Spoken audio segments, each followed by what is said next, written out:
Sejam bem-vindos a mais um podcast Informação, Direito e Agro. Hoje eu estou muito feliz, né? Tenho um convidado ilustre, o tabelião aqui da comarca, o Dr. Cláudio. E o tema de hoje é até sobre isso, é sobre atos notariais, né? As dúvidas constantes que frequentemente a gente se depara com ela aqui no escritório. E hoje eu tenho a honra aí de ter Vossa Senhoria ao meu lado, que eu acredito que esse papo nosso vai ser muito enriquecedor. A gente vai discutir aí temas importantes e com certeza vamos trazer informações relevantes aí para os ouvintes. Muito obrigado, né, pelo senhor ter aceitado o nosso convite. Seja muito bem-vindo, né, aqui conosco. E é isso, pessoal. Vamos lá direto pro assunto. Inicialmente, Dr. Cláudio, eu gostaria de ouvir um pouquinho mais da história do senhor, né? O senhor nos contasse aí um pouco da sua trajetória, né? Até chegar aí ao tabelionato de notas, né? Enfim, gostaria que o senhor compartilhasse aí essas informações com a gente. Bom, Davi, primeiramente, obrigado por participar aqui do teu podcast. É a primeira vez que eu participo do podcast, então pode ser que fique um pouco nervoso, mas eu acho que é normal. Agradeço então o convite, me sinto honrado estar aqui no teu escritório e tal. Agradeço a sua equipe também, pessoal muito atencioso. E, enfim, estou aqui para dizer o que a gente pode contribuir em alguma coisa aí na questão do direito registral e notarial. E você me fez uma primeira pergunta, né? Como que eu cheguei no direito notarial e registral? Bom, eu nunca tinha me passado pela cabeça de fazer concurso para cartório. Eu estudei um tempo, do ano de 2008, aproximadamente 2008 a 2010, eu estudei para outros concursos. E acabou que eu desisti, voltei a advogar, porque eu já estava advogando e eu estava na academia também, dando aula na faculdade. E quando foi em 2013, um colega me convidou para fazer esse concurso. E eu disse, olha, mas eu já estou há um tempo sem estudar e tal, eu vou fazer, mas não vou estudar para esse concurso. E, de fato, eu não pelo menos nas provas iniciais, eu não fiz muito esforço de estudar especificamente para aquilo, porque a gente já tinha uma certa bagagem também. Mas quando eu vi, eu estava já para fazer a prova oral, daí eu resolvi estudar, estudei 4 meses, né, para fazer a prova oral, inclusive junto com ele. E deu certo, graças a Deus, tomei posse e a gente está aí, aqui na comarca de Apiacás, né, à frente do cartório do segundo ofício. É um dos pontos assim que eu acho muito bacana essa humanidade, né? Sempre quando eu frequento o cartório, né? Às vezes dia a dia a gente, até por uma questão de ofício, a gente vai lá. E esse é até um ponto assim de elogio. O senhor é muito atencioso, o senhor é muito humano, né? Não é aquele tabelião que às vezes se esconde lá no cartório. Eu parabenizo o senhor até por isso. Eu acho que é muito importante ter essa proximidade, né? No caso do profissional, né? Querendo ou não, um trabalho público muito importante para a sociedade. E o senhor demonstra, assim, ter essa humanidade e essa compreensão, né, com relação ali a todos que frequentam. Então, parabéns aí inicialmente até por essa desenvoltura, assim, humana, essa reciprocidade que o senhor tem, né, nos atendimentos. Obrigado. Bom, doutor, vamos lá, assim. No dia a dia a gente se depara com muitas dúvidas. E quando a gente trata de atos notariais, muitos clientes às vezes chegam no escritório e falam assim, não, doutor, minha área está 100% regularizada, eu tenho toda a documentação. Aí quando você vai olhar o documento, a pessoa tem uma escritura e às vezes tem aquela concepção que a escritura já é o documento definitivo, né, quanto ao imóvel. Então eu gostaria que o senhor assim, pudesse esclarecer um pouquinho sobre esses 3 pontos: contrato de compra e venda, escritura de compra e venda e registro. Beleza. Uma excelente pergunta para começo de conversa. Realmente é uma constatação que a gente sempre percebe de que as pessoas, às vezes, por falta de informação, acreditam que a escritura já é todo o documento que ela necessita para se tornar proprietária de um imóvel. E, na verdade, não é bem assim. Eu costumo dizer para os clientes que estão lá no cartório que a escritura é o primeiro passo, né? Então, a partir da escritura, ele tem possibilidade de levar essa escritura para registro e se tornar proprietário. Então, são 2 atos, porque no nosso sistema, o registro de uma propriedade ele é um ato complexo. Então, tem uma primeira fase, que é a elaboração do título, que é uma escritura pública, e o segundo passo, né, a segunda etapa, que é o registro, que é feito no outro cartório, no cartório de registro de imóveis. E só a partir da execução desse registro, ou seja, do cumprimento desse segundo passo, é que a pessoa se torna efetivamente proprietário da área. Antes, quando a pessoa tem apenas a escritura, ele ainda não é, para o direito, considerado proprietário. Ele é proprietário a partir do registro. A lei diz que o que muda a propriedade, o que transfere o direito real de propriedade é o registro. Então, a gente sempre alerta os nossos clientes no sentido de que fazer a escritura é importante, né? Mas, obviamente, que é necessário completar toda a etapa com o registro da escritura. Basicamente é isso. Você falou também da questão do contrato. Normalmente, em algumas negociações, existe um contrato preliminar, né? Então, pode ser um compromisso de compra e venda, uma promessa de compra e venda. E esse ato do contrato, ele antecede a escritura pública, tá? Em algumas situações, ele não é, de fato, obrigatório, né? Esse contrato, a depender do valor, ele não tem acesso ao registro de imóveis, né? Ele, por conta de uma questão de legislação, é só até um determinado valor que ele tem acesso ao registro de imóveis e depois faz-se a escritura. A escritura feita, elaborada, lavrada a escritura, assinada pelas partes, a gente leva isso a registro, né? Mas é importante deixar claro também que o contrato ele pode ser averbado lá na matrícula do imóvel para indicar que aquele imóvel já existe uma negociação prévia, já existe uma negociação que pode, inclusive, no futuro, se for necessário, fazer uma adjudicação compulsória, né, a respeito desse imóvel, dependendo da situação. Perfeito. Até estudando um pouquinho mais sobre o tema, né, de hoje, teve um fato curioso, assim, questão da abertura da firma, né? Daí até uma das minhas colaboradoras comentou, mas como assim abrir firma? Tem que abrir empresa? Como que... Enfim, vamos colocar assim, esclarece essa situação, abertura de firma. O que é esse ato em si? Então, os cartórios, normalmente, eles existem para dar segurança jurídica, né? Para trazer segurança jurídica para todos, para as partes, para a sociedade, enfim, para todos. Esse tema, abrir firma, entre aspas, é uma expressão já ultrapassada, é uma expressão antiga, mas que ainda está em total uso, que nada mais é do que a pessoa registrar o seu autógrafo lá no cartório.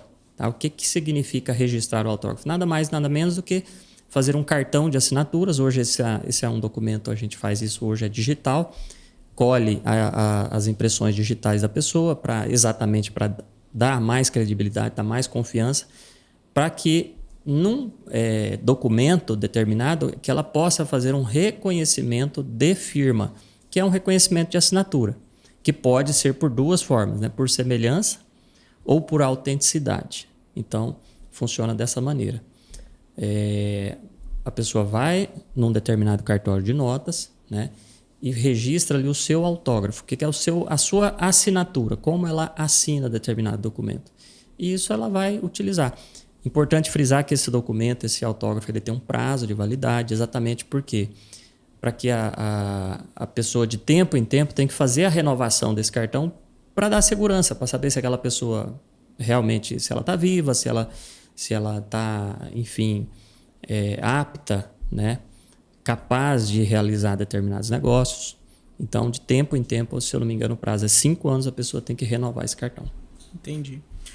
Outra dúvida é assim, com relação à questão do menor. O menor, ele pode fazer esse ato de abertura de firma, de reconhecimento, no caso dessa assinatura?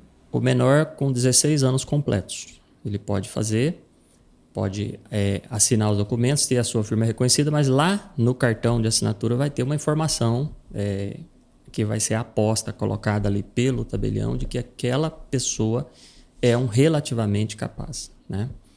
Entendi. Então, E a pessoa que não é alfabetizada, como que funciona essa questão do reconhecimento de firma, da assinatura? então, a pessoa não alfabetizada, ela não tem condições de fazer esse documento. Esse é um documento para pessoas alfabetizadas. Isso está muito claro nas nossas normas de serviço do tribunal. Se uma pessoa precisar de fazer, por exemplo, uma procuração, uma pessoa analfabeta, a gente precisa de ter uma testemunha, ter alguém que vai assinar a rogo. Isso é feito no próprio tabelionato também. A gente faz um documento, mas outras pessoas assinam. Tá? Até mesmo uma escritura pública a gente pode fazer, mas com esse cuidado, né? Porque a legislação manda ter esse cuidado quando a pessoa não é alfabetizada. Entendi. Doutor, um outro ponto, assim, muitas vezes a gente vê o cartório com essas finalidades mais de lavratura de escritura pública de compra e venda, de reconhecimento de firma, mas hoje a gente sabe que os cartórios eles abrangem assim, uma série de atos, né? Especialidades. Isso, de especialidades. O senhor poderia, assim, trazer um pouco a respeito desses atos, né, que são incomuns, na verdade são pouco conhecidos, né, não são tão populares? Claro. Deixa eu explicar como que funciona aqui no estado de Mato Grosso. Uhum. Os cartórios aqui, normalmente, né, isso vale para as cidades do interior e para algumas cidades um pouco maiores também. Em Cuiabá é diferente e tal, e em Rondonópolis é diferente, mas normalmente no interior funciona assim. Cada comarca tem 2 cartórios, chamado cartório do primeiro ofício, cartório do segundo ofício, com especialidades diferentes, né? O cartório do primeiro ofício é chamado de registro de imóveis. Então é lá que você vai fazer o registro da escritura pública. Agora, além de ser um cartório de registro de imóveis, ele também é um cartório que a gente chama de RTD, Registro de Títulos e Documentos. Por quê? Determinados negócios jurídicos, né, precisam ser registrados no RTD. Então, é um tipo de registro especial que acontece também dentro do cartório do RTD. Então, essa é uma especialidade. O cartório do primeiro ofício congrega essas 2 atividades. O cartório do segundo ofício, normalmente, ele concentra outras atividades. Por exemplo, na nossa comarca, o cartório do segundo ofício, ele tem a especialidade de notas, tá? Que é lavratura de documentos públicos, né? de escrituras públicas, escrituras de emancipação, escrituras de divórcio, partilha de bens, enfim, uma série de coisas. Também ali funciona um cartório de registro civil, tá? De pessoas naturais, um cartório, eu estou falando cartório, mas assim, são especialidades, tá? Um cartório de registro de pessoas jurídicas, que funciona ali, e também um cartório de protesto de títulos. Então, existe um leque de situações, né, de especialidades dentro de um cartório. As mais comuns são essas que eu disse. O cartório do segundo ofício tem notas, tem registro de títulos e documentos, registro civil e cartório de protestos também, protesto de títulos e documentos de dívida, né? Basicamente é isso.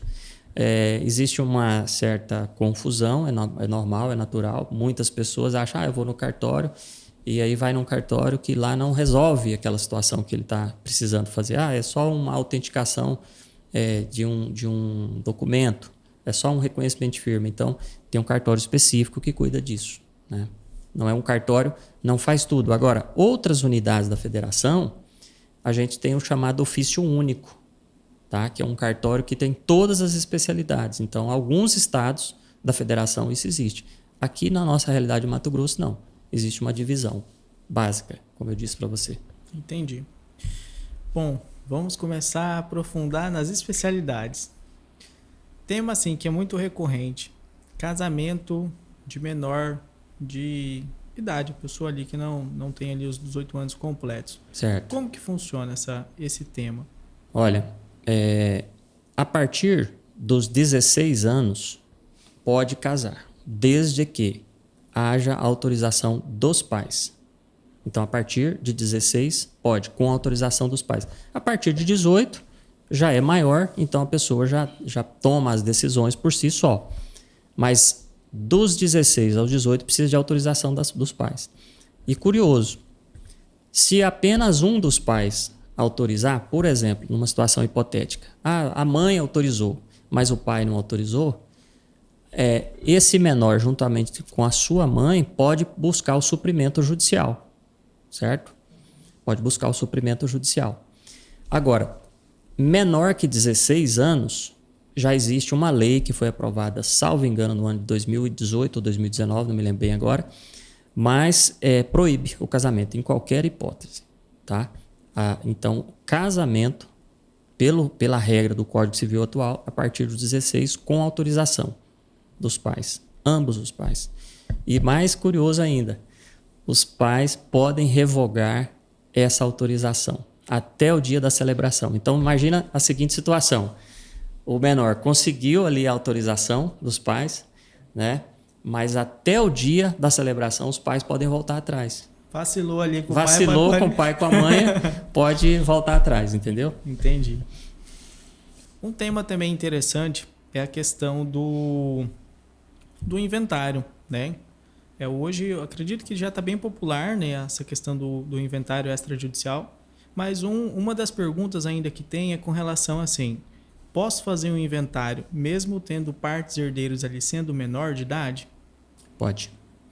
Nós temos um provimento aqui recente, do ano de 2022, o provimento 25 da Corregedoria, que diz o seguinte, que pode ser feito o inventário e a partilha de bens com a presença de incapazes. Dentro desse termo incapaz, eu posso ter ali um menor, eu posso ter uma pessoa que tem algum tipo de demência, né?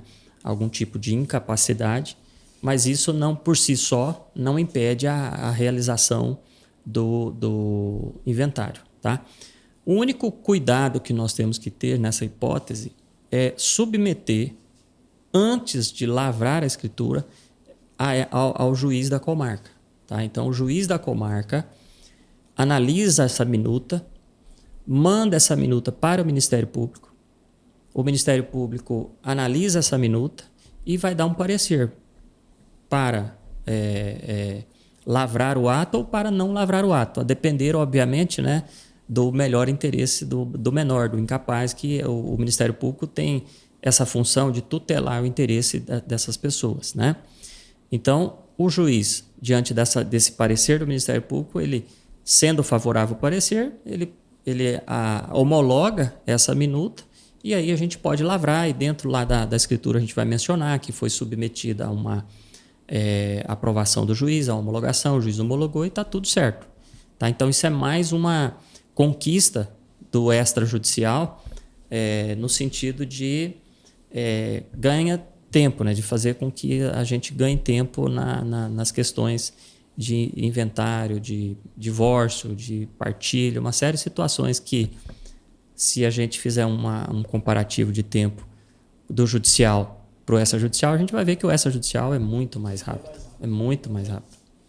No caso do divórcio também, então, é possível também? Do divórcio também. Eu já tive situações que eu fiz o divórcio também. O casal, no caso, tem um filho menor. É isso. E mesmo com filho menor... Mesmo com filho menor, o que tem que ser observado é se aqueles direitos básicos, né, do menor, se eles estão sendo garantidos ali com aquela negociação, né? Que com o fim do relacionamento, normalmente a criança vai ser submetida a uma guarda, a preferência legal é a guarda compartilhada, então a gente tem que construir uma minuta de escritura que atenda a esses direitos do menor, né? E depois isso será submetido também à apreciação do magistrado, do promotor de justiça, para resguardar esse menor, para que seja possível a lavratura. O bom é o tempo, né? É muito mais célere daí um processo, no caso. É muito mais rápido e muito mais barato, porque tempo acaba sendo dinheiro mesmo, né? Então, por exemplo, na nossa comarca, que é uma comarca de primeira entrância, que é uma comarca que não tem um movimento tão expressivo de processo, essa homologação da minuta, às vezes, ela demora menos de 15 dias. Então, é muito rápido. Se a documentação tiver tudo ok, e a gente fazendo essa minuta e submetendo isso ao magistrado, possivelmente em torno de 15 a 20 dias, a gente já pode lavrar o ato. Né? Perfeito. Um outro ponto, doutor, é com relação ao uso capião extrajudicial. Hoje a gente sabe assim que, eu penso que não é nem só na nossa região, mas no país inteiro, no nosso estado inteiro, existe uma demanda muito grande, né, para essa regularização de imóveis. Como que funciona esse processo de uso capião, né, na seara extrajudicial, né, via cartórios? Bom, já tem um certo tempo que está funcionando, né, a uso capião extrajudicial. A uso capião extrajudicial, ela é um processo também extrajudicial. Tá? Qual que é a diferença? É que ao invés de tramitar lá no fórum, com todos aqueles prazos e publicações, essa tramitação ela ocorre dentro dos cartórios. E aqui a gente precisa de fazer uma observação. Como eu disse, ela tramita nos cartórios, porque vai precisar da atuação tanto do cartório de notas quanto de um cartório de registro. Porque a uso capião ela é dividida em duas etapas, duas fases. Uma primeira etapa que é a chamada constatação da posse. Tá? E uma segunda etapa que é o processamento do pedido. Então, quando o cliente quer regularizar uma área e através do seu advogado, fazendo ali um estudo daquela situação, chega-se à conclusão de que ele já tem ali implementados os requisitos da uso capião, então, que eles decidem pela uso capião, o primeiro passo é solicitar, depois de organizar a documentação, solicitar uma constatação da posse.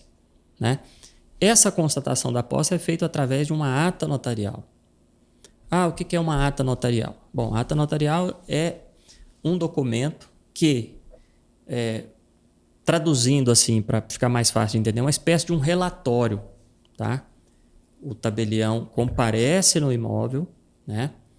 Verifica se aquela posse realmente está sendo exercida do modo como foi relatado pelo advogado no seu pedido, no seu requerimento, e ele vai fazer uma espécie de um relatório, ele vai fazer uma atestação dos fatos, ele vai atestar os fatos que eu comprovei que realmente lá na área existe produção, por exemplo, né, um imóvel rural, existe produção de gado, constatei que existia gado, constatei que existia lavoura, e a partir dessa ata notarial, registrada, lavrada no cartório do segundo ofício, daí o advogado pega essa documentação e leva para a segunda etapa, que vai tramitar lá dentro do cartório do primeiro ofício. Tá? Essa tramitação no segundo ofício, no primeiro ofício, ela vai proporcionar o conhecimento dos órgãos públicos a respeito daquele pedido. Por exemplo, vai notificar a prefeitura, vai notificar o Estado, vai notificar a União para saber se eles têm interesse naquela situação. Né? Porque qual que é o grande detalhe aí, Davi? A gente não fazer um procedimento em cima, por exemplo, de uma área pública. Então, o Estado tem um interesse, dizer, primário em cima daquela situação. Então, o Estado vai analisar aquela situação e vai manifestar-se no processo. Ou não vai manifestar, se ele de repente não tiver interesse, não manifesta. Tá? Mas, resumindo, a tramitação é muito rápida em comparação com um processo judicial. Eu advoguei 21 anos. Eu já vi ações de uso capião com mais de 15 anos e que a pessoa não conseguiu a sentença concessiva da uso capião, mesmo ela tendo direito. Né? Então é uma situação muito complicada. E dentro do sistema do extrajudicial, se a documentação estiver organizada, se a pessoa já conseguiu, por exemplo, as certidões necessárias, né? E aqui eu faço uma observação principal delas quando se trata de imóvel rural, a certidão do Intermate. Né? Quando essa documentação está toda organizada, é algo em torno de 6 meses, 8 meses, a pessoa já conseguiu resolver aquela situação, se não tiver nenhuma intercorrência, obviamente. Né? Basicamente é isso. E vamos colocar assim, essa matrícula ela tem uma validade jurídica, ela tem um exemplo, ela não pode ser questionada no futuro. Você diz em relação Ao uso capião, no caso. Por exemplo, entrei com o processo administrativo, tive a concessão do uso capião, se lavrou ali a matrícula. Ela tem um valor jurídico? Tem um valor jurídico. Tem um valor jurídico. Agora, obviamente, ela é um ato jurídico que, eventualmente, se tiver algum erro, alguém pode vir questionar. Assim como alguém pode questionar uma escritura, alguém pode questionar judicialmente uma escritura, pode questionar um registro também. Pode alguém buscar pleitear, anular um registro? Pode. Tá? Suponhamos que seja uma situação que envolveu fraude, envolveu documentos fraudulentos, documentos falsos. Existe a possibilidade? Existe. Tá? Mas o cuidado com que se tem, né, tanto por parte do tabelião e principalmente por parte do registrador na tramitação do processo de uso capião, ele minimiza muito essa hipótese, né? Porque tanto o tabelião quanto o registrador de imóveis, a gente fica muito vinculado ao princípio da legalidade, né? A gente assume uma delegação, a gente presta um compromisso de atuar dentro da legalidade. Então, obviamente, que a gente vai fazer de tudo para que o nosso ato seja um ato rígido, seja um ato perfeito. Sim. Né? Entendi. Doutor, e o senhor até comentou com relação a essas atas notariais. É possível, por exemplo, assim, uma pessoa ir até o cartório e prestar, por exemplo, uma declaração, e essa declaração ela ter um valor ali jurídico, tem um valor probante maior? Como que funciona daí também essas? É bom que a gente deixe claro o seguinte: ata notarial ela é para constatação de fatos, né? Perfeito. Então, ela é para o tabelião verificar um fato e registrar aquele fato, né? Por exemplo, eu já fiz ata notarial de uma vaca que morreu. Eu já fiz. Aliás, de uma não. Acho que foram quase 30 na época, né? Então, você vai e constata aquele determinado fato, né? Quando a pessoa quer fazer uma declaração, como você diz, ela vai no cartório fazer uma declaração, o documento que a gente instrumentaliza isso é uma escritura declaratória, tá? Que a pessoa vai lá no cartório e fala: eu quero fazer uma escritura declaratória de que eu tenho posse de um terreno na rua X. Ele pode ir lá e fazer, né? Eu quero fazer uma escritura declaratória de que eu sofri um dano por conta disso. Ele vai lá e faz o registro de uma escritura. Não é uma ata notarial, né? Mas agora ele fala assim, ele fala assim: doutor, mas eu tenho aqui uma conversa que eu tenho gravada aqui, ó, que eu fiz uma conversa aqui no celular, que o sujeito confessou aqui que ele está devendo para mim, aqui no celular.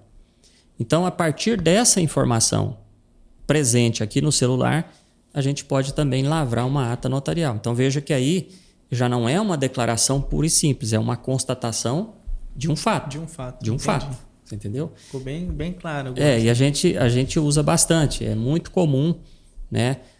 Pessoas, às vezes, no meio de uma negociação, ele fala que vai pagar, mas vai pagar X, não vai pagar o valor total, vai pagar uma parte. Então, isso fica ali, de certo modo, nos aplicativos de conversa, e a gente faz o registro disso. Mas, para isso, o tabelião precisa ver, né? Ele precisa... Porque a ata notarial, a doutrina fala, Davi, que é a captação dos sentidos, né? Então, o tabelião ele vai captar os sentidos, o que eu estou vendo, o que eu ouvi, né? Então, basicamente é isso. Existe uma diferença grande entre ata e escritura. Doutor, uma outra dúvida, assim, né, já mudando de assunto, seria a questão da diferença entre casamento e união estável, né? A lavratura ali de uma escritura de união estável. Como que funciona? Qual que é a diferença entre esses atos, né, em si, o casamento e a união estável?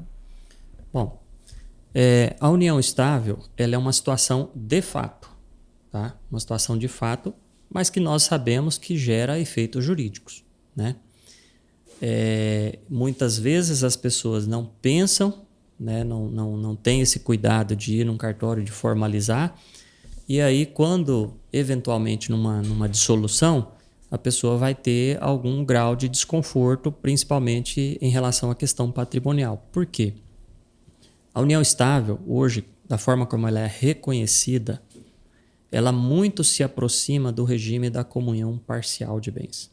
Significa o seguinte: a união estável, se não houver nenhum tipo de contrato, se não houver uma escritura pública registrada lá no livro E, lá no cartório, ela vai gerar, em termos patrimoniais, o mesmo efeito de um casamento com comunhão parcial de bens. O que significa isso, Davi?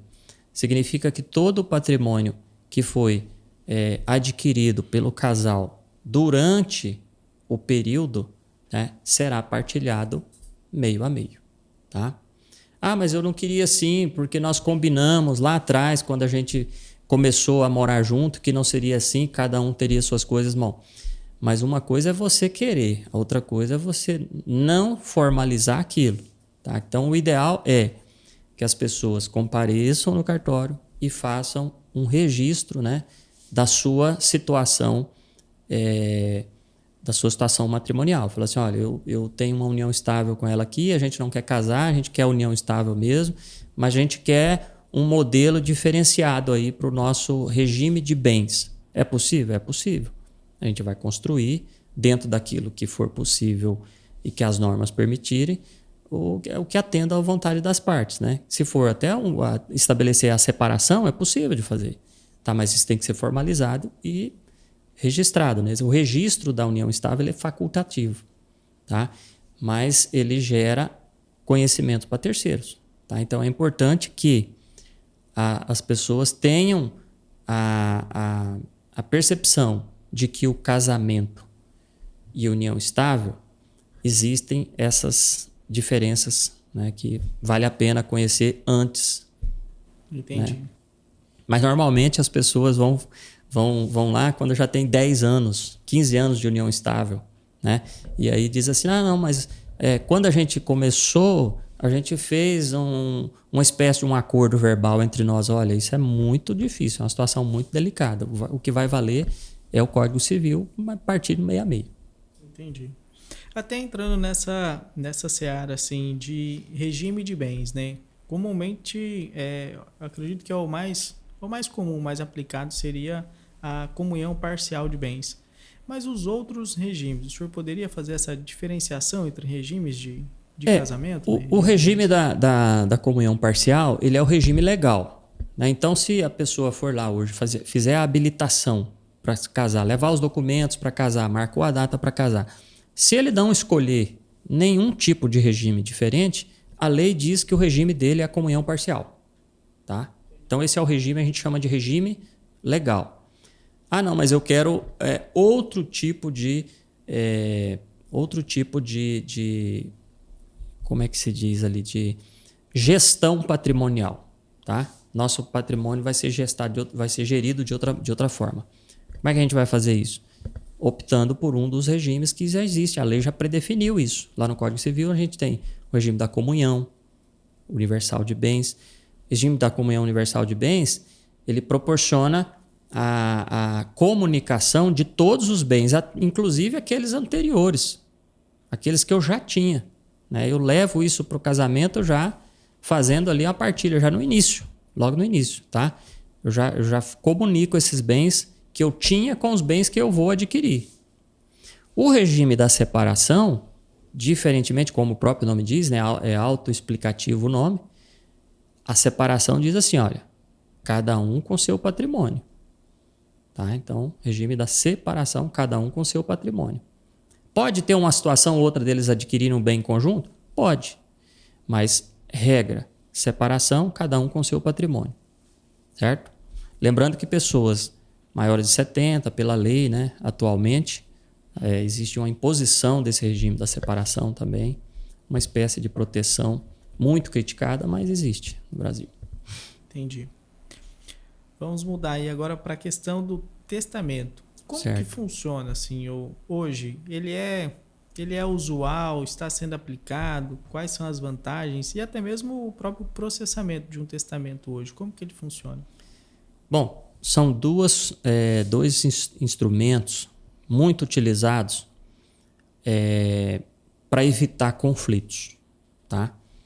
Primeiro deles é a partilha em vida. Muitas pessoas optam, né? As pessoas idosas optam por fazer partilha em vida. Significa o quê?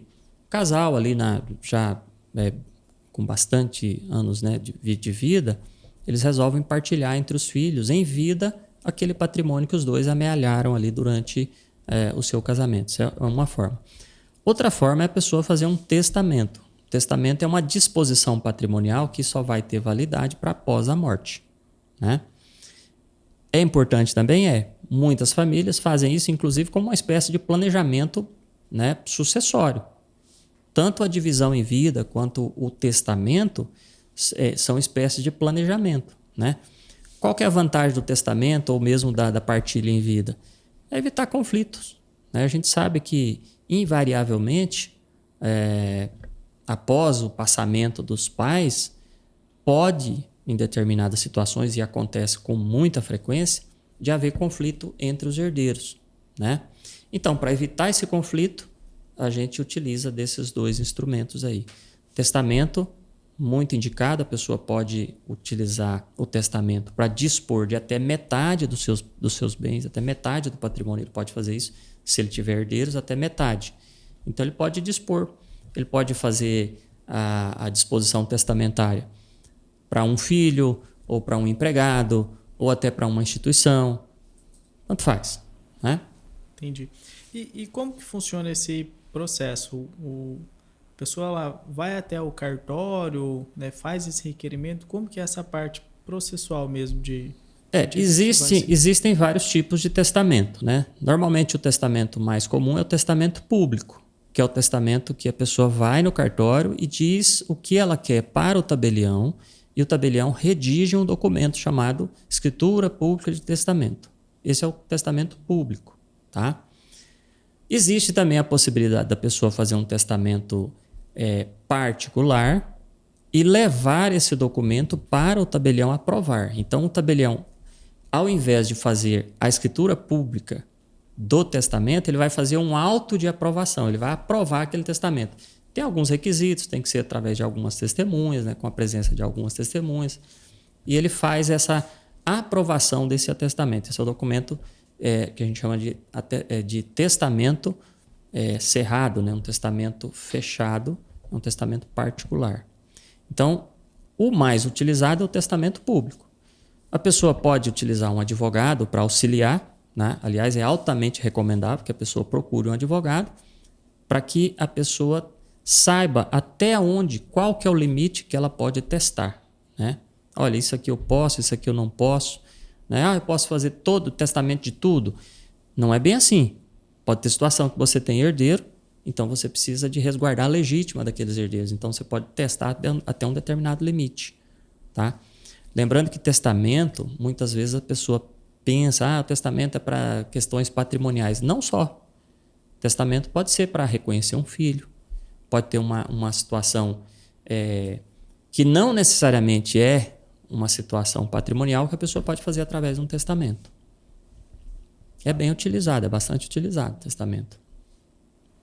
Um outro ponto do Aliás, só para fazer um adendo aqui, testamento ele começou a ter uma importância enorme depois da pandemia do Covid-19. Então, assim, aumentou muito o volume porque as pessoas, eu acho que naturalmente, com tanta informação a respeito de morte, de outras pessoas falecendo, a procura por testamento aumentou muito nesse período. Um planejamento melhor nessa quanto à sucessão. Doutor, um outro ponto é assim, hoje é possível uma pessoa assinar, né, vamos colocar assim, fazer o reconhecimento ali da assinatura, o reconhecimento de firma, mesmo estando em uma outra comarca? Você fala assim, com um documento à distância? Isso, por exemplo, a pessoa procura um cartório, por exemplo, vai aqui em Apiacás, com um contrato ali de compra e venda. E o vendedor, por exemplo, está em uma outra cidade. É possível fazer isso? Na verdade, você não precisa nem ir no cartório, né? Tem determinados cartórios que oferecem o serviço de reconhecimento de firma através de uma plataforma chamada e-notariado. Então, através do e-notariado, lá tem uma aba dentro do e-notariado que você faz esse reconhecimento de firma aí à distância, tá? Você pode mandar o documento e é feito o reconhecimento e a pessoa devolve aquele documento já com um reconhecimento eletrônico disso. É possível ser feito, tá? Aliás, atos eletrônicos em cartório é algo também que despertou muito após a pandemia, né? Com aquela questão da segregação, né? Das pessoas ficarem separadas, não poderem conviver muito. O CNJ expediu em 2020 mesmo o provimento número 100, disciplinando uma série de atos que podem ser feitos eletronicamente, né? Escritura pública, o próprio reconhecimento que você falou, mas diversos tipos de atos a gente pode fazer também através do e-notariado. Dá para lavrar uma escritura pública, então, de compra e venda. Normal. Um exemplo, uma parte aqui na nossa região, um em Alta Floresta, outro em Sinop. Normal. E lavrar aqui em Apiacasa. Lavrar aqui em Apiacasa, né? Lembrando que o tabelião, ele é de livre escolha da parte, tá? Por que isso? A lei fala que a gente é um profissional, é uma espécie de um assessor imparcial, né? Um assessor para negócio imparcial. Então, a gente está ali à frente do cartório exatamente para prestar informação, né? Dentro das nossas especialidades, a gente poder auxiliar as pessoas que nos procuram para que elas tenham segurança do negócio jurídico. Interessante, Davi, porque quando você faz um negócio com segurança jurídica, a chance de você ter conflito é um pouco menor, é um pouco reduzida. Então, o cartório ele também tem essa função de evitar o conflito. A gente trabalha no bastidor para evitar um conflito. A gente faz uma análise daquela situação e fala, ó, isso aqui pode ter problema, isso aqui pode ter um conflito, vamos resolver dessa forma, tá? Então, hoje, o tabelião, através da plataforma do e-notariado, ele pode sim listar numa determinada localidade e lavrar uma escritura, colher assinatura através da plataforma, mesmo as pessoas estando em outras localidades, dentro do mesmo estado. É bom que se diga, tá? Dentro do mesmo estado. Tá, e como que funciona? A pessoa ela vai até o cartório, tem algum custo no caso, para ela ter acesso ao... Não, importante, excelente pergunta que você fez. O e-notariado, ele não tem custo nenhum adicional, tá? Então, o próprio cadastro, a pessoa vai em qualquer cartório de notas, faz a solicitação do cadastro, basta levar um documento com foto e também um comprovante de endereço. A gente faz ali um reconhecimento dessa pessoa, né? Faz o cadastro dele e ele já está habilitado. Ele baixa o aplicativo no celular, né? Também não tem custo esse aplicativo e ele pode utilizar para fazer os seus negócios, né? Bem prático mesmo. Bacana.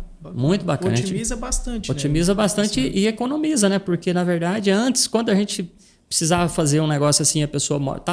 Tô morando lá em Goiânia agora.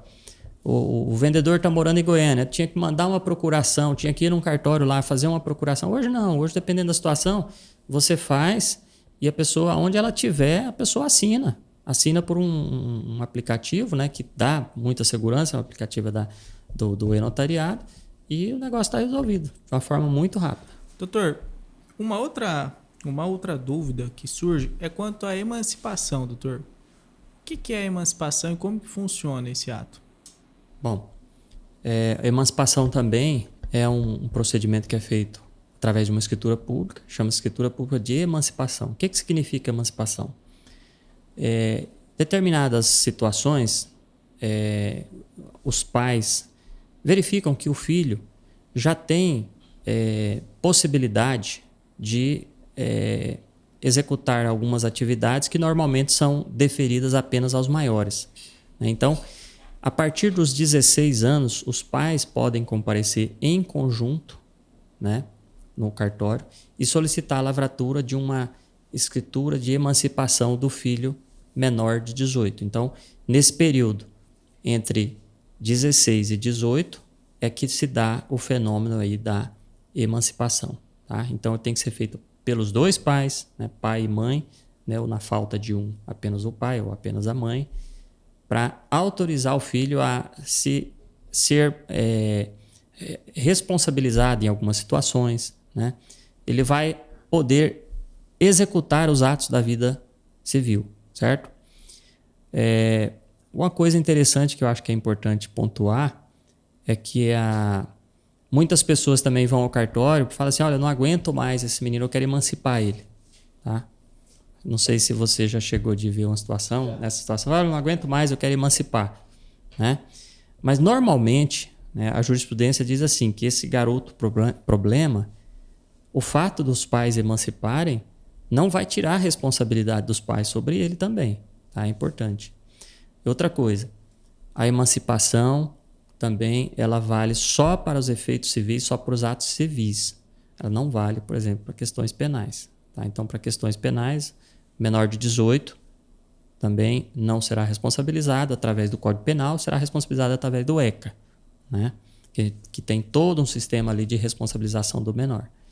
Mas a emancipação serve para isso, para que adiantar determinados efeitos da maioridade. Então, você antecipa isso lá para os 16 anos, para os 17 anos, para que aquele filho possa, por exemplo, participar de uma sociedade, né, na qualidade de sócio, abrir um negócio e tal. Então, às vezes, o pai verifica que o filho já tem um grau de responsabilidade ali e aí ele defere isso para o seu filho poder seguir a vida dele já a partir ali dos 16, 17 anos, como se fosse maior. Tá? Perfeito, doutor. Um outro ponto, doutor, é com relação ao protesto. E eu até vi, tem algum tempo já, alguns artigos com relação à possibilidade, não sei se já está em vigor, dos cartórios fazer o processo de execução de título. Como que está essa situação assim, atualmente? Bom, esse é um assunto que ainda está sendo trabalhado no Congresso Nacional. Existe um projeto de lei que já está em trâmite já há algum tempo, que se chama o projeto que vai transformar os tabeliães também em agente de execução. Tá? O que significa isso? Significa que o tabelião também vai poder promover a execução na forma como a gente conhece hoje. A execução ela é feita judicialmente, certo? Quando esse projeto estiver aprovado, o advogado que tem lá um título, por exemplo, você tem lá um cheque lá de R$30 mil que alguém não te pagou. Você vai ter a opção de fazer a execução desse título em juízo da forma tradicional ou através de um cartório, né, que vai poder fazer isso. Um cartório de protesto vai poder fazer essa execução. A expectativa é muito boa em torno desse assunto. Por quê? Porque, novamente, né, como a gente já falou aqui, isso é mais uma atribuição que os cartórios passarão a ter, né, que vai proporcionar mais celeridade na resolução de determinados conflitos. Né? Então, é conhecido de todos que o Poder Judiciário ele funciona, mas ele tem um funcionamento muito particular no tempo dele. Né?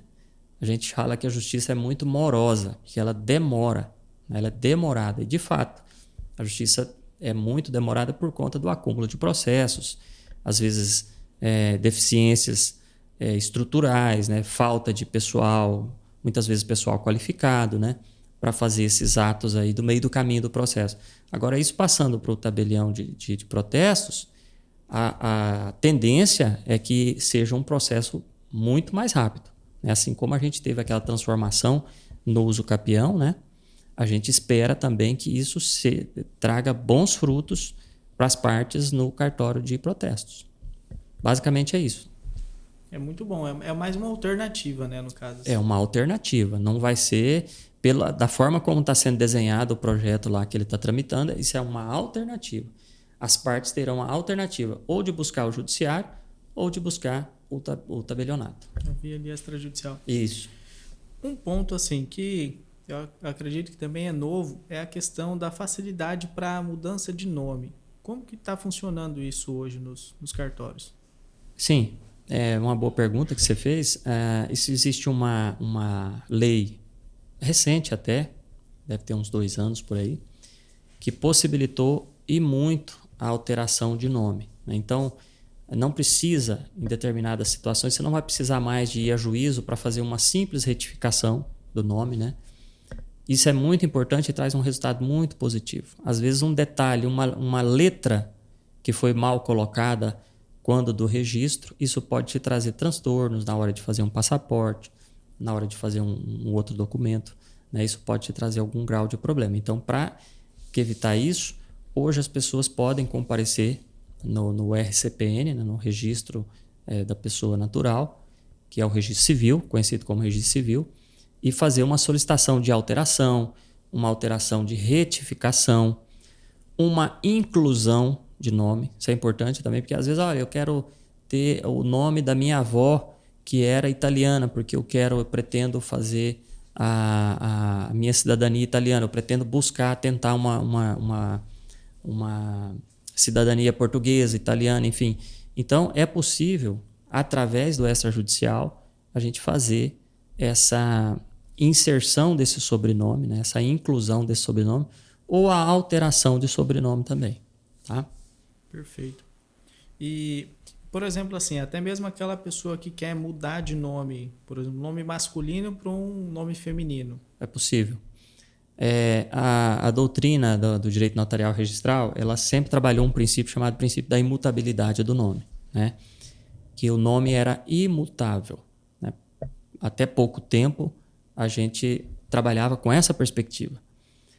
Dessa lei para cá, né, a gente tem notado uma espécie de relativização desse princípio. Então, não se fala mais no princípio da imutabilidade. Então, essa questão do nome já não é algo tão rígido como era há 5 a 10 anos atrás, né? Que você precisava ir a juízo, né? Hoje não, hoje existe toda uma possibilidade de você fazer isso dentro do extrajudicial sem maiores problemas. Até nos bastidores teve uma pessoa, né? O Thales, ele comentou assim comigo, tá, mas o nome tabelião vem da onde? E me chamou até a minha curiosidade também, então eu gostaria de perguntar para o senhor assim, tabelião, qual que é a origem, né, no caso dessa terminologia, desse nome?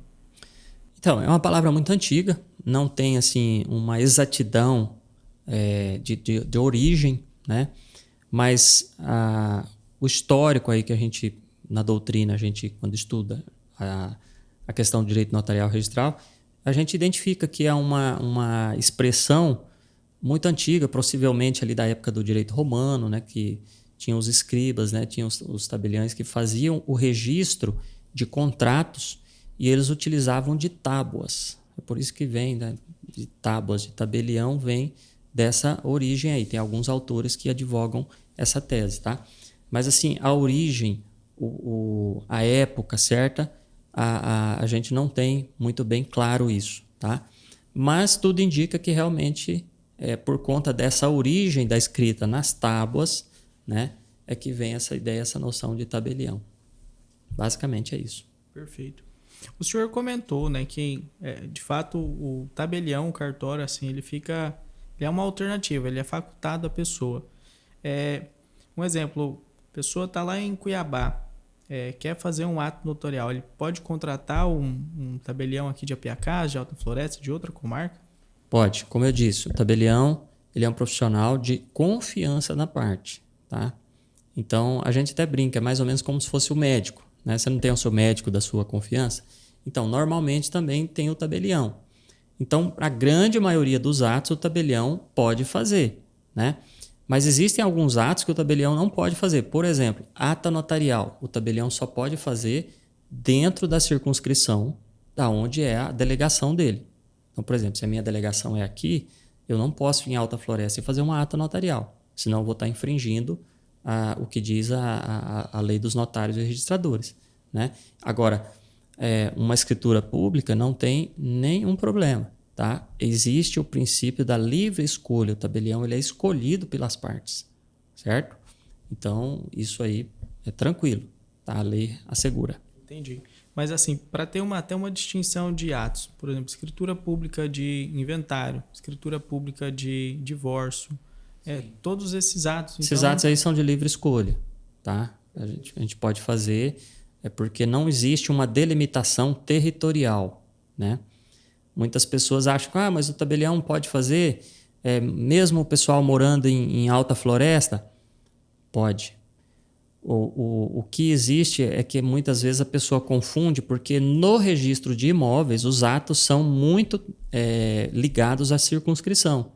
Então, não tem como você registrar um determinado ato se não for naquela circunscrição. Agora, o tabelião de notas ele tem uma liberdade em relação a essa questão, uma liberdade um pouco maior.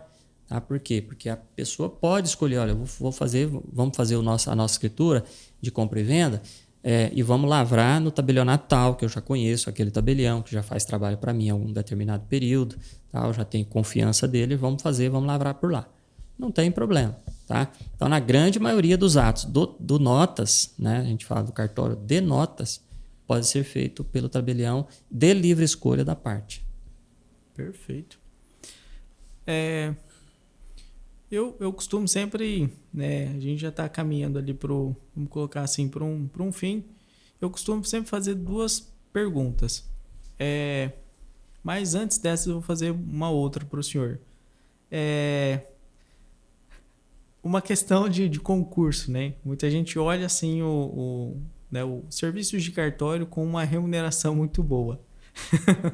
E aí, é bom, vale a pena economicamente aí essa área desse concurso, no caso? Olha, é o concurso mais disputado, né, que tem hoje. O cartório são os concursos mais disputados, se você for observar. Mas por que existe essa disputa? Por conta exatamente desse ponto da remuneração. Só que as pessoas muitas vezes olham só o lado positivo da remuneração. Mas ele tem que entender que existe toda uma estrutura que também tem que se manter, né, para que o cartório seja viável. Então, a planilha de custos do cartório, ela é muito alta. Ela também é? Ela é muito alta. Ela pesa também, né? Ela pesa muito. Eu tenho sistemas de informática ali dentro do cartório que eu pago, por licença, eu pago R$ 1.800. Então, assim, são situações muito caras, é muito especializado, sabe? Principalmente a parte de TI, tal. O custo trabalhista é por conta também do tabelião. Então, na verdade, o tabelião ele se assemelha, entre aspas, a um empresário. Então, ele tem um retorno pelo seu trabalho, mas o investimento também ele tem. Fica a cargo dele. Ele fica a cargo dele. Uma coisa importante, cartórios, eles são um termômetro da economia. Eu sempre digo isso. Se a economia vai bem, se eu tenho uma quantidade razoável de negócios acontecendo e esses negócios repercutem economicamente, isso deságua no cartório. Uma compra e venda, né? Uma alocação, que a pessoa vai lá levar o contrato, ou o sujeito comprou um equipamento agrícola, vai lá fazer o registro, ou comprou uma área, enfim. O cartório ele é um termômetro da economia. Tá? Então, se o cartório vai bem, normalmente a economia está bem. Se a economia está ruim, o cartório sente também o reflexo disso. E o interessante, no meu caso, como eu tenho a atribuição de protestos, se a economia está ruim, normalmente o protesto aumenta, né? Porque aumenta a inadimplência. Então a gente vê essa espécie de flutuação aí. Mas é um negócio de risco, mas é uma carreira boa. Eu também gosto da atividade, não acho ruim a atividade. Como eu disse para você, eu advoguei bastante tempo, deixei a atividade de advocacia, deixei a sala de aula, que eu também é uma coisa que eu gostava muito, e para assumir esse novo desafio. E eu digo para você que tá bom, estou gostando, e vamos tentar uma remoção, né? Tem concurso para remoção também. O concurso ele é para ingresso e para remoção, né? O que significa isso? Para ingresso é para quem não está na atividade. Então, olha, eu vou ingressar na atividade. A remoção é um concurso interno que participam aqueles que já estão dentro da atividade. Tem algumas serventias que são separadas, né? Para essa modalidade de acesso, que a gente fala de remoção, e aí participam só aqueles que já são ou registradores ou tabeliães aqui do estado. Então, basicamente é isso. Então, já que você perguntou, edital está na praça já. Bacana. Edital publicado. As inscrições, se não me engano, é para julho e a primeira prova em agosto ou setembro. Eu não me lembro bem a data, mas o edital está na praça. Bacana. Fica a dica. Muito, muito bom. Doutor, eu costumo assim finalizar com 2 perguntas, né? O senhor hoje deu literalmente uma aula muito boa aqui, né? Com relação a toda essa gama de conhecimento, enfim, informação muito positiva que o senhor transmitiu hoje. E eu sempre gosto de finalizar com 2 perguntas. Uma delas é o que faz o coração do senhor bater mais forte, né? Tanto vida pessoal como profissional. E o que te motiva aí de fato, né? Todo dia levantar de manhã, né? Atender os outros com excelência, enfim. O que te motiva no seu dia a dia?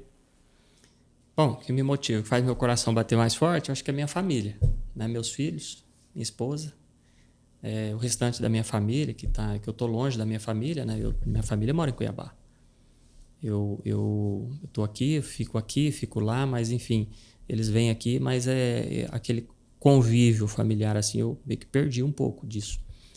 E o que me faz levantar todo dia é ter a certeza de que hoje vai ser um dia bom, vai ser um dia melhor, eu vou poder ajudar alguém, né? Porque à frente ali da serventia, a gente obviamente tem uma preocupação com a questão da rentabilidade, mas assim, eu tenho um certo cuidado também para ter uma preocupação e procurar ajudar aquelas pessoas que me procuram, né? Às vezes a pessoa vai lá, Davi, a pessoa que quer só uma orientação. Eu estou ali para isso, né? A gente é uma espécie de assessor das pessoas. Então a pessoa está, estou com uma dúvida numa determinada situação, como é que eu vou formalizar esse negócio? Eu estou ali para isso. O tabelião de notas ele existe para isso, é para exatamente orientar. Uma das nossas funções, inclusive, pela lei, a gente tem que orientar as pessoas. E essa orientação é uma orientação gratuita, né? A gente está ali para isso. Então, todo dia de manhã, né, como você falou, a gente levanta, eu sei que olha, hoje alguém vai me procurar e eu vou poder ajudar essa pessoa. Essa pessoa vai sair do cartório já com pelo menos um norte ali do que ele vai fazer, como que ele vai agir em determinada situação. Então, basicamente é isso. As duas coisas. Muito bom mesmo. Certo? Eu fico muito feliz, assim, foi muito prazeroso, né, esse diálogo. E parabéns, doutor. Parabéns, assim, de fato, chega até a emocionar, porque a gente sente nas suas expressões, né, que o senhor de fato gosta, faz esse ato com amor, né, com carinho. E eu que agradeço. E é isso, pessoal. Hoje encerramos. Acredito que o bate-papo foi bem interessante, né? O Dr. Cláudio, de forma fantástica, aí, trouxe muita informação positiva. Muito obrigado, né, pelo senhor, né, estar aqui hoje presente, tirar, né, essas dúvidas, trazer esse conhecimento, essa gama de conhecimento que eu acredito que é muito importante para todos. Muito obrigado, né, a vocês que nos acompanhou até agora. Eu também quero agradecer, né? Eu falo assim, vocês não estão vendo, mas tem uma equipe aqui por trás. Thaleson, né? Hoje eu tenho a honra aí de ter o meu irmão aqui também atrás, é o Tyron. Então, muito obrigado também para vocês, tá? E é isso, pessoal. Deus abençoe a todos, tudo de bom. E vamos acompanhando aí as nossas redes. Acompanhe a rede do cartório também, eu acho que tem o Instagram do cartório, né? Hoje está tudo bem moderno, tem Instagram, tem WhatsApp, às vezes até muitas coisas a gente trata até pelo WhatsApp. Então, assim, sigam porque também tem informações muito relevantes nessas redes. Muito obrigado, Deus abençoe a todos, tenham uma boa noite.